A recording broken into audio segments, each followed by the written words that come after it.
Good morning, everyone. The panel will be joining us shortly.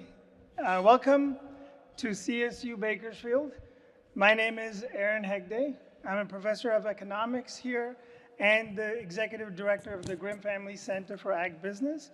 And I want to acknowledge that we are here on the traditional territory of the Katonomic people of the Tohono tribe.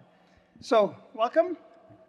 I will be moderating this panel, this August panel.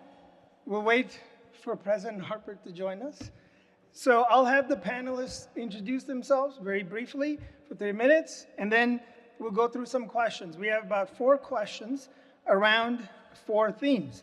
The themes being workforce development, public-private collaboration, equity and access, and innovations and future readiness. So I'll start on my left, please. Hi, good morning. My name is Kimberly Graham. I am Assistant Superintendent of Local, Regional, and Statewide Systems of Support with Kern County Superintendent of Schools. Thank you. Welcome. Good morning. I'm Leslie Miner. I'm the Interim Superintendent President at Taft College. Good morning. Sean Hancock, President, Cerro Community College, Ridgecrest, California. Good morning. Jerry Fliger, President, Bakersfield College. Morning, everyone. Stephen Bloomberg, Chancellor, Kern Community College District. Vernon, Harper, CSUB. Thank you all. Can you give them a round of applause, please? Thank you for so graciously agreeing to be on this panel. Before we get into the questions, I just thought I'd set some groundwork for the system of higher education in California. So it's a 3-tiered system with the K through 12 system as the foundation. So you've got the community college districts, you've got California State University, and then you've got the University of California system. So in 1960, the California Master Plan for Higher Education kind of established this system and defining distinct roles for each of those entities to ensure access, affordability, and quality. So every dollar invested in the community college system leads to over $2 return, economic return on that investment. The same $1 invested in the Cal State system leads to about $7 in economic return. So just so you know, obviously the education sector is a very important sector and the impact it has on it. So we'll turn to our first question, which is on workforce development. Again, we can start from Kimberly here and work our way down. So how is your institution evolving to meet the current and future workforce needs of the regional labor market? So I want to start off by with some context of the role of Kern County Superintendent of Schools. So we support all 46 school districts across Kern County. We also support the charters. We also have a college and career department. We are also a lead in some kindergarten through 16 initiatives. So we have the K-16 Collaborative, and then we are also the lead for Golden State Pathways. So we really are your early talent pipeline. So some ways in which we are evolving is we're really focusing on shifting to earlier career awareness. So looking at our curriculum, how can we embed career exploration at an earlier age? We're also expanding industry programs for high schools. So an example of that would be a Kern High School District. They have a career technical education center. We are also expanding on different pathways that are key to Kern. So industries like education, healthcare, and also aerospace.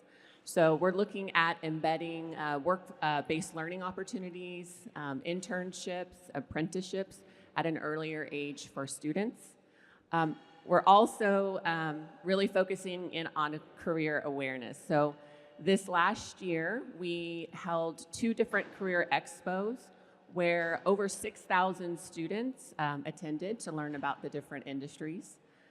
We also offer information for students and families around college. So we had 7,000 students attend Kern College Night, where we had over 100 higher ed institutions that were represented.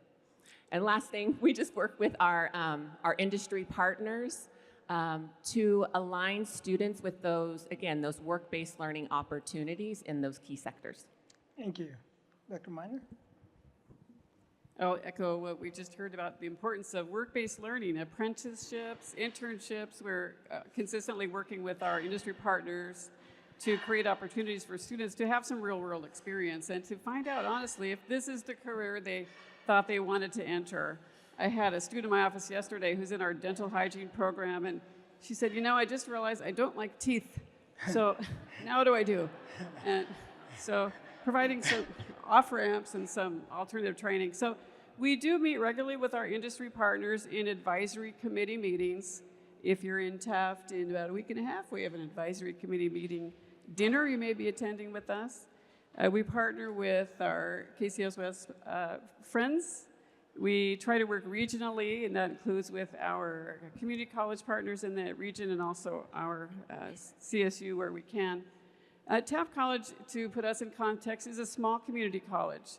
So we need to focus our efforts and focus our resources on some areas where we think we can do exemplary work, and that's what our goal is and our mission is.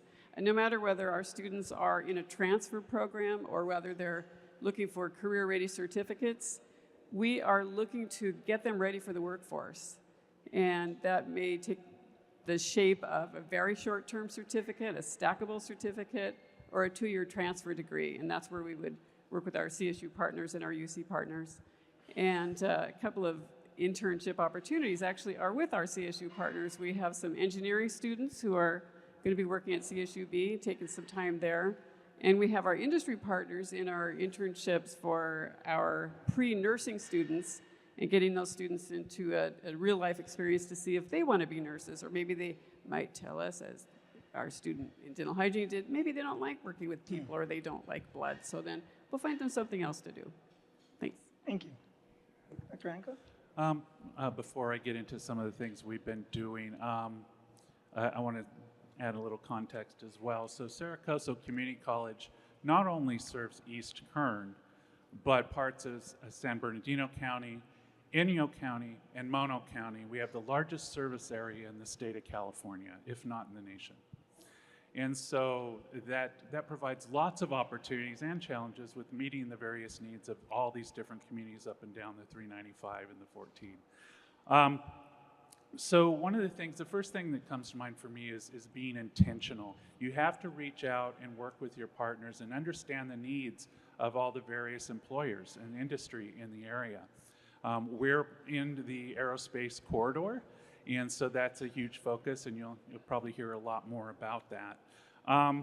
We partner with B3K as well, and hear from industry leaders as well about their needs, along with our partners in education. And we also conducted listening sessions, and that's where I talk about intentionality, is going out and really saying, we just want to come hear from you and your people about what it is that you're looking for in your workforce. What are the skills that they need? How can we support you? We have so we've done that, and then we develop work plans. We circle back around. This is what we heard. Is that what you said? And then start engaging in that work. And we've developed in development or have developed or researching over 14 new programs, based on the responses from employers and those listening sessions and the work plans that we've been developing. So that work continues. And in educating employers on the different ways in which we can provide that workforce training. And being very innovative in that approach. Not everyone's looking for a degree, a 2-year degree. There's certificates, there's short-term skills training, just to provide them the skills they need to pass industry certifications and licensure, or even contract ed, or just even shorter-term certificates that they need, just to build their skills up so that they can advance or move within the industry. So those are some of the things that we've done, to adapt to the ever-changing needs of our employers. Thank you. Dr. Fliger? Good morning. I'll try to keep this brief. We've got 3 more questions to get through, and I got this big clock in front of me. Bakersfield College has been involved in workforce development largely since our inception. And we have the largest nursing program in the state, just awarded a $1.2 million grant to improve infrastructure for that program using augmented reality, additional technology in that field. We started our bachelor's degree in industrial automation. That continues to grow. We're looking forward to the future in that. I'll say when I was coming to interview here, one of the first calls I made was to Richard Chapman. I hadn't been here yet, so I didn't know. So I called Richard because a community college should reflect the needs of the community. We should provide jobs and we should provide job training for the needs of the community, but I believe the community college is also an economic driver of the region. So I wanted to know what was coming to Kern County and what needed to come. And so whether that's working with our partners at Pacific Steel or Hard Rock, being able to provide workforce training beyond degrees or certificates, just getting people into the job so they can work. And then we continue to grow our program, so we're addressing the entire life cycle of the worker. So it's one thing to get in and get a job, but how do you do in your career? You know, when you're 20 years old, welding pays a lot of good money. When you're 40 years old, that's really hot, and I'd rather be a welding inspector. So we make sure that we're addressing that life cycle of the worker all the way through. Thank you. Good morning again, everyone. I'm going to preface my remarks with the word alignment. And so if you think about aligning resources correctly, on the stage you have a significant amount of alignment in education. But I'm actually going to talk about workforce development from, believe it or not, the primary grades. I want you to think about that for a moment. In our business, I think all of us on this stage talk about students can't be what they can't see. And so introducing students in the second grade and the third grade to all of these different opportunities you're hearing my colleagues discuss, creating a pipeline of opportunity that begins in the elementary school. And you say, well, as a community college district, how do you do that? We're putting the finishing touches on our new 5-year strategic plan. It's bold, it's innovative, and it's transformational. There's a specific section in that plan that deals with increased partnerships with our K-12 partners, understanding that we need to introduce college as soon as second and third grade. Ladies and gentlemen, I don't know if you know this, but students who exit the third grade who are not at or near reading level, statistically speaking, have a greater chance of failure in middle school and high school. It's not because our schools aren't doing a good job. We just need to all be aware. And we need to collaborate, and we need to start at the elementary levels and ensure that students know there are opportunities for all of them. There's a way college is affordable, and creating this pipeline through our middle schools, through our high schools, through our community colleges, through our partners at California State University, Bakersfield, opening doors for students to earn master's degree, doctoral degrees. The pipeline matters so much, and to start with younger students clearly gives us an opportunity to not only retain the great employers we have throughout the valley, but recruit new employers. And so you'll see an increased focus from our district on working very intentionally with all of our partners and ensuring that students are aware, again, of all these wonderful opportunities that my colleagues are talking about. Thank you. Thank you. Harper.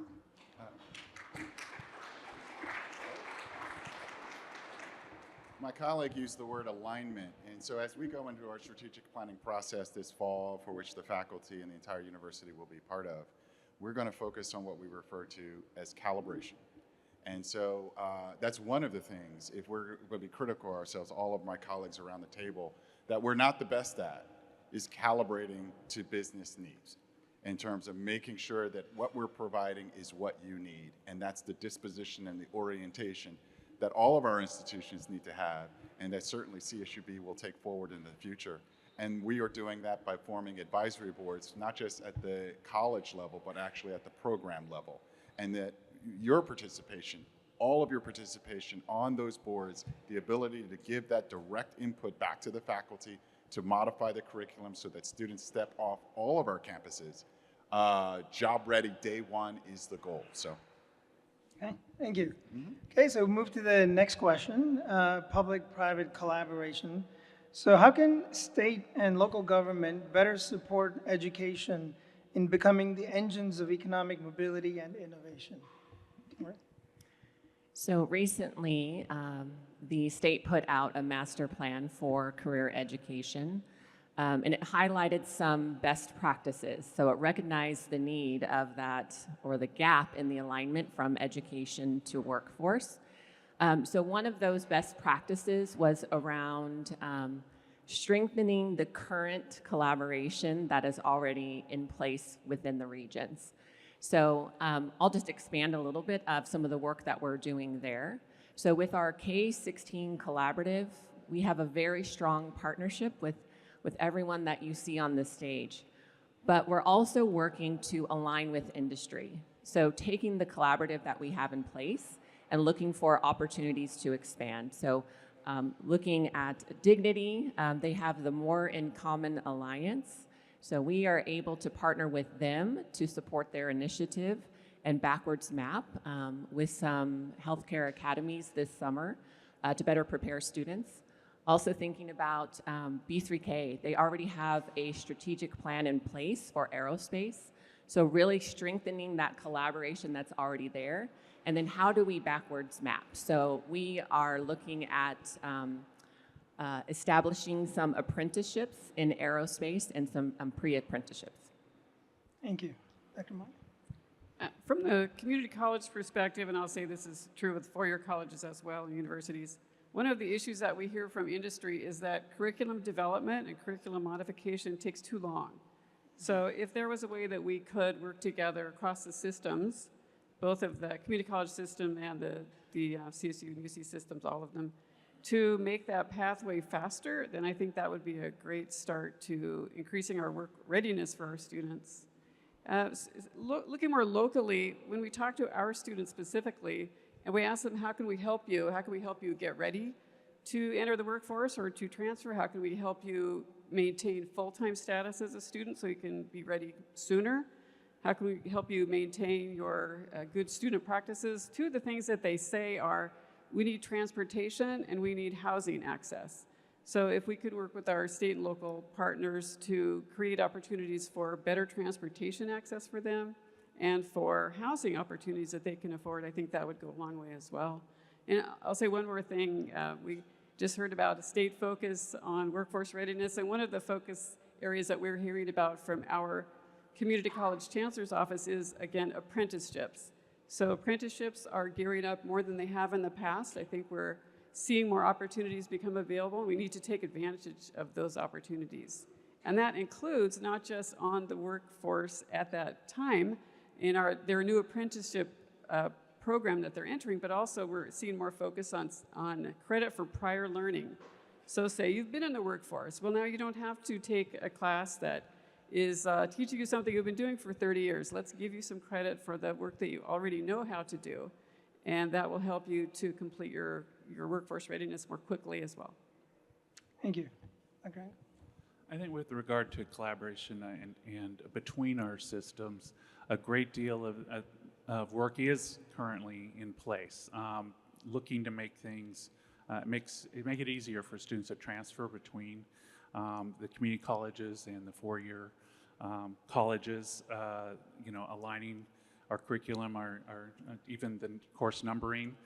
All of those efforts are in place because you hear out there that there can be a disconnect between the colleges and what they need in order to transfer and carry on to meet their ultimate workforce goal of achieving that four-year degree to get into a particular industry. So there's a lot of work already taking place there. So more about the what can be done policy level with regard to working with our employers. I think there's a need for us to be allowed to fund testing for industry certifications is something I would like to see move forward. It's considered a gift of public funds to pay for tests once they've graduated from your institution.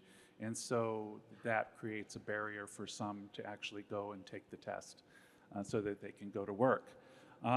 Allowing colleges to use our strong workforce program funding for paid work experience. You hear about apprenticeships or internships and all of those things.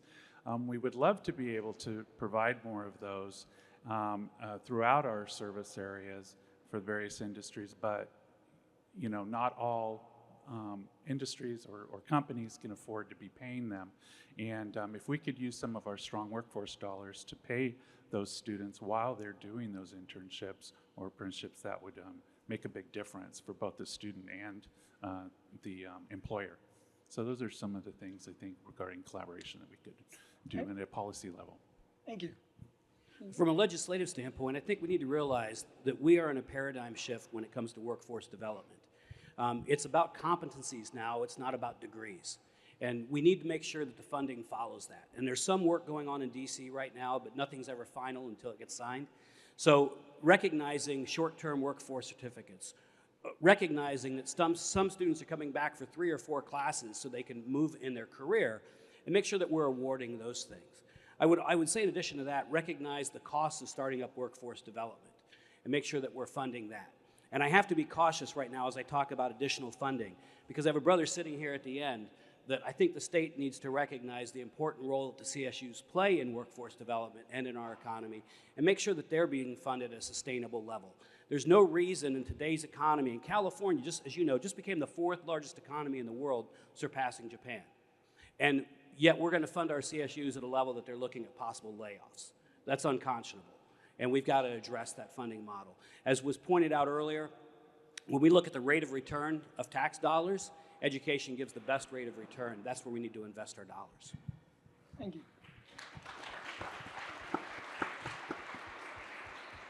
All right, this is the interactive portion of the show. So, show of hands, how many of you are familiar with the term California Jobs First?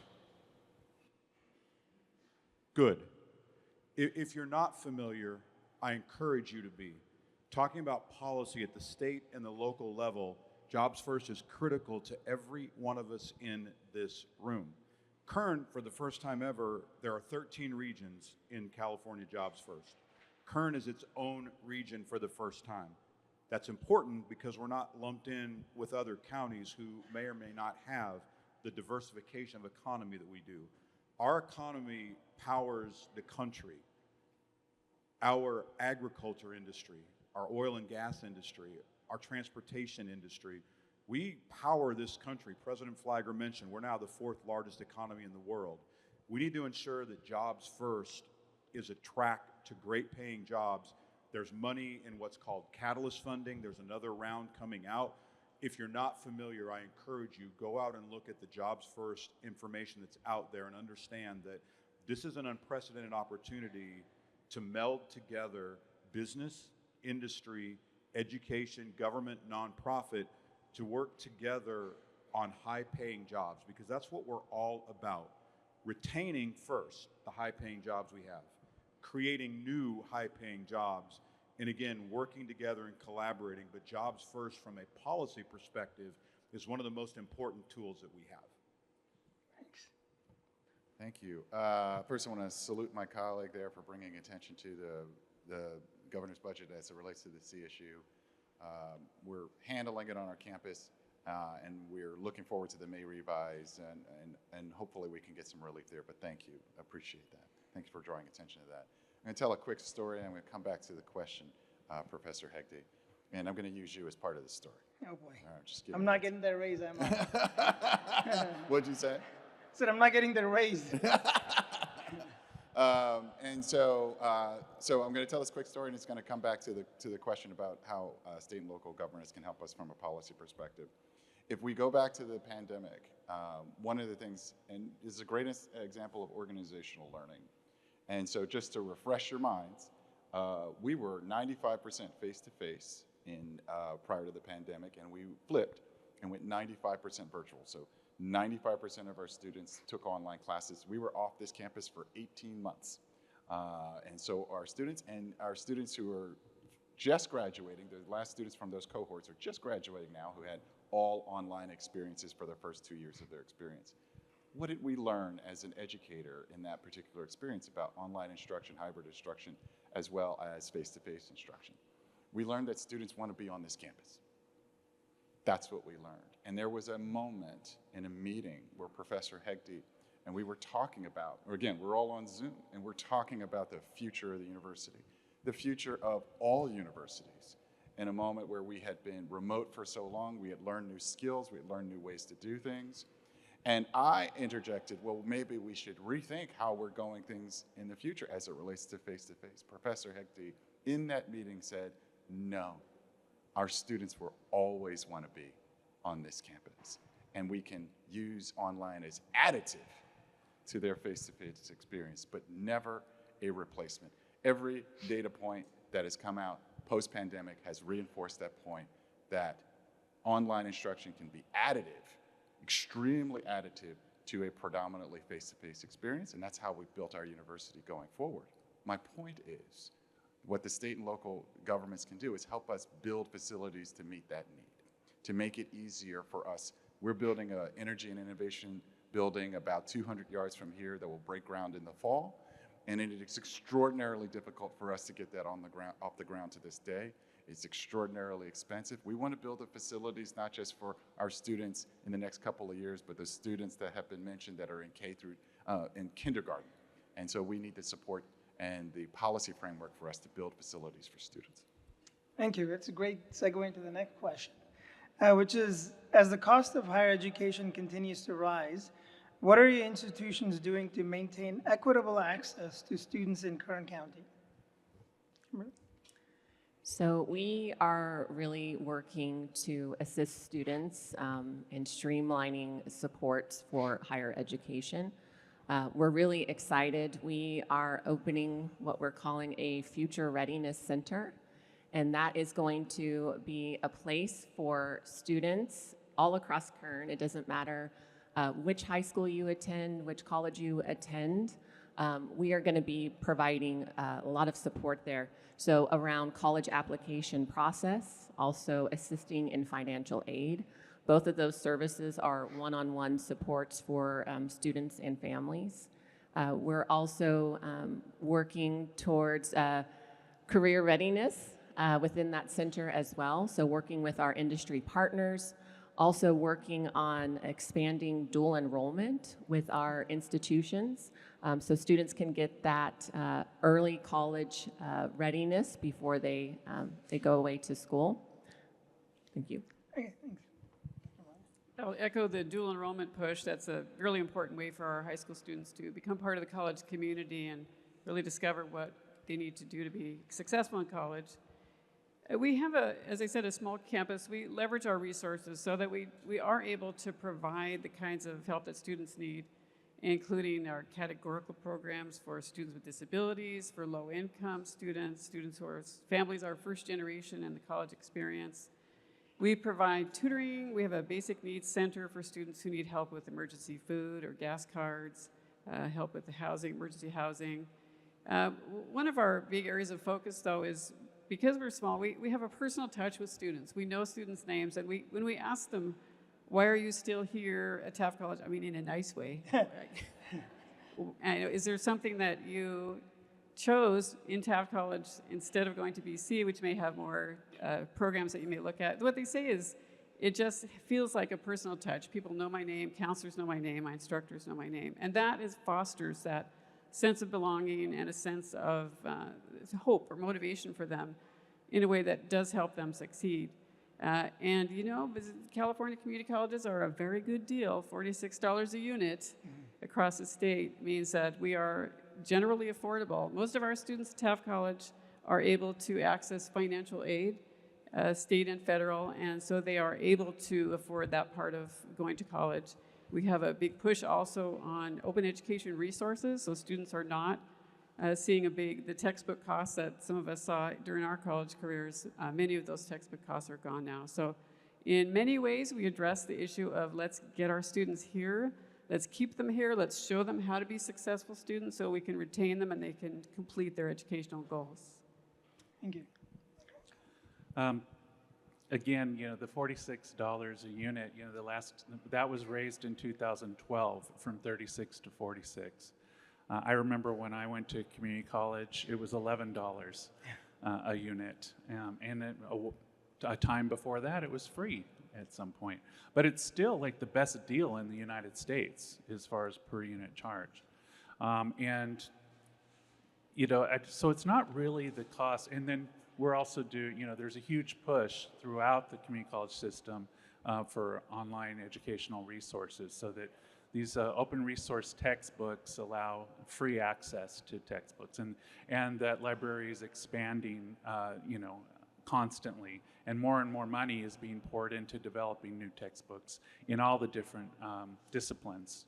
So that at some point we'll get to where textbooks are not a cost barrier for our students. So the cost of going to a community college really isn't the cost of college, but it's the cost of not working while you're going to college, and that's where a lot of those resources. So if they're not working, they can't put food on the table, they can't afford their rent, all of those things, and that's where all the different financial aid aspects come in, and various programs, like we have our access programs, which has extended opportunities programs and services known as EOPS. We have disability student services and programs. All of these different programs provide, not only cover some of those fees and textbooks, but provide them with additional resources so that they can focus on their education while they're in school. There's a huge movement that we're looking at the whole student now, taking a holistic approach to the student's needs. And you hear a lot about basic needs on our campuses. So we have what we call the marketplace, which a student can just walk in and, in a sense, go grocery shopping or get other supplies that they need free of cost. And there's even clothing and kitchenware and you name it available to them. Mental health services, all of these things we're looking at providing our students so that they are prepared and focused on their education. So meeting the needs of the whole student while they're with us, I think is one of the ways we're addressing the cost of living, really more so than the cost of college itself. Thanks. Dr. Fliger? So being on this side of the platform, I watch my talking points just go down and down and down. So what I'm going to say yes to all of that. I'm going to say yes to the importance of early college. As the Chancellor said earlier, being able to see yourself in a situation, getting students introduced to college while they're in high school so they can see that success and graduate so that they've already got some credits behind them to build their confidence. Because look, at the end of the day, the mission of a community college is simple. We meet every student where they're at. Anybody who has a high school degree or equivalency, and if they don't have one, we have community partners that will help them get those. When they've got those, we enroll them right where they are. It means that we're taking students in who are coming in to take some classes at $46 a unit before they transfer to CSUB or before they transfer to a UC. It also means that we're getting people at the college like myself who are the first person in their family to ever step foot on a college campus. And we have to build a scaffolding so we meet all of those people. We've got students with extreme needs, and we've got students with no needs. And our job is to diagnose where everybody's at, meet them where they're at, build the scaffolding to get them where they need to go. So whether that's our categorical programs that help support our students in their unique circumstances, whether it's our food pantry, whether it's our tutoring center, whatever it is, we have a comprehensive mission to meet our students where they are and get them where they go. And so the joy for me as we're coming up on commencement is as we will celebrate, over 2,000 students are going to walk our stage. And as they do, we're not awarding degrees, we're not awarding certificates. We get a chance to participate in the transformation of legacies, in many cases breaking generational poverty. And that's the mission of a community college. So if you hear us talking about a lot of things that we'd like to see, a lot of the passion, that's where it comes from. There aren't many places where you can literally engage in transforming legacies of families. Just to echo what everyone said and to understand that to summarize, time to completion matters. On average, part-time students take more than 4 years to earn a 2-year degree. And that's because life intervenes, that work intervenes and family intervenes, but we have to be better about ensuring that students reach completion sooner. I'm going to say something that may sound like I'm over-dramatizing, but many of our students across the stage at all of our institutions are literally one flat tire away from disaster. And you're like, well, is that really true? 100% it was. To President Fliger's comments, I was a first-generation college student. My parents didn't have a high school education, and so I understand what it is to grow up poor, and I understand what it is to make choices that are really, really difficult. We've evolved in our industry. We've become quasi-social service agencies, and that's because the holistic nature matters. The classroom matters. We have great faculty members across our systems. We have amazing faculty doing great things every day. But think about your ability to learn if you're hungry, if you're worried about where your next meal comes from, if you're worried about where your children's next meal comes from. We can't solve every problem. That's not the point. But we need to be cognizant, and we need to level and use community partnerships. There's tons of community partners in this room that play a role with all of us every day. And so to our partners across this room, thank you for all that you do, because you give these students an opportunity to realize their dreams. And so everything we do is all about completion and getting those students to the point to where they graduate from high school. They go to one of these great community colleges. They arrive on the doorstep of our state university prepared and ready to earn an advanced degree. That's what we do.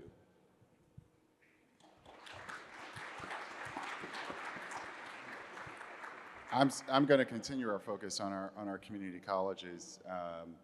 I don't think everyone on this stage knows this, but I don't know all of you know this.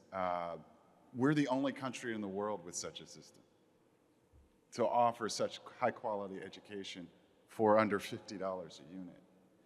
And that's been foundation to what we like to believe is a participatory democracy.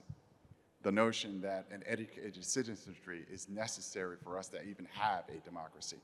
Our community college system educates so many, the multitudes of people all across the United States, including this fall my daughter at BC. And I am so proud that she will be attending there and putting her in the capable hands of our Kern Community College system. And so proud of them and just understanding how important and how much of a backbone they are to the educational system for our country and the nation. Thank you. Being mindful of time, we have, as the clock says here, big letters, just under 4 minutes. So instead of going to the fourth question, I'll just ask the panelists in 30 seconds if there's something they want to share with this audience that we haven't covered so far, or something you're very proud of that you want to talk about. 30 seconds each, please. Well, I just want to thank everyone that's in this room. We are so blessed in Kern to have such strong relationships, not only with our industry, but also our education system. So without you, we wouldn't be here. So we would love to continue to partner with you. So if there are opportunities where we can help you, please feel free to reach out. We are starting industry academies this summer. So if you have an industry where you would like students to be in an intensive program for a week, please reach out and we would love to support that work. I'll continue the thread of thank you, and also a plug for some programs that we're developing. We're looking to answer some labor shortages in allied health fields. We have a medical assisting program that will start in the fall. We're looking at exploring other areas. We have a speech pathology assistant program that's making good progress. Many of you know that we're looking at we're in the early stages of applying for a nursing program. So we will be reaching out. We hope that you will become our partners if you are not yet already. I just want to put out a call for your help. We need you to come to the table and be part of our advisory boards. Cerro Coso is working on aerospace programs. We're working on getting our registered nursing going. We've got a cyber program that's expanding, and hopefully someday we'll have a baccalaureate degree in. So there's all this work taking place, but it's really crucial that you come to the table and help us ensure that we're providing you with the workforce you need, with the skills that you need for those students to be successful. So we need to hear from you, how our graduates are doing, and in what specific skills is our curriculum up to date, what are some of the trends within your industry. All of that is crucial for this partnership to work. So I just want to invite you to contact me. There's a lot of Ridgecrest in the house. And so, come to me and let's talk more about how we can help you. Thank you. Thanks. As we've shared our responses, I hope one of the things that you've picked up is this is a reciprocal relationship. We're mutually dependent. We need you so that we can do what you need us to do. And as my team always, they cringe when I say this, but at Bakersfield College, the answer is always yes.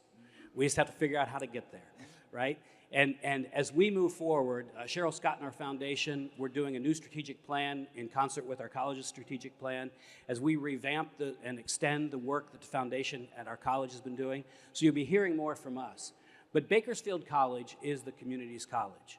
And we want to make sure that that's reinforced at every time. So if there's a way that we can connect with you that we haven't, or that we need to, or if I just need to show up somewhere and repair something, please reach out. We are your college. Thank you. I want to thank everybody here today for your attendance, my colleagues, and I'll end with this. Peter Drucker, who many of you may know, management expert, one of the things that Peter Drucker said, if it's not broke, break it. And it doesn't mean that things are not working correctly, but it means is the definition of insanity is doing the same thing over and over again and what? Expecting different results. I think we're at a time now where we need to break things and we need to look at different results. And when you see our new strategic plan, you'll see how we're breaking things for the betterment of you, your families, the students in Kern County. Again, I want to thank everybody. This is such a great group of people. It's very, very empowering to be on this stage with amazing people. Thank you. Lastly, just want to welcome you all again to our wonderful campus. Invite you to join us in the fall for the groundbreaking of our new building. Appreciate you all. And also when you get that email for the advisory boards, we're all competing for people on advisory boards. Make sure you be on multiple advisory boards for all of our institutions, because we need that wisdom, we need that input, we need to be held accountable at times to making sure we're producing the absolute best graduates across all of our institutions and across all of our systems. Thank you once again for being here. Thank you. Another round of applause for our great panel, please. Thank you.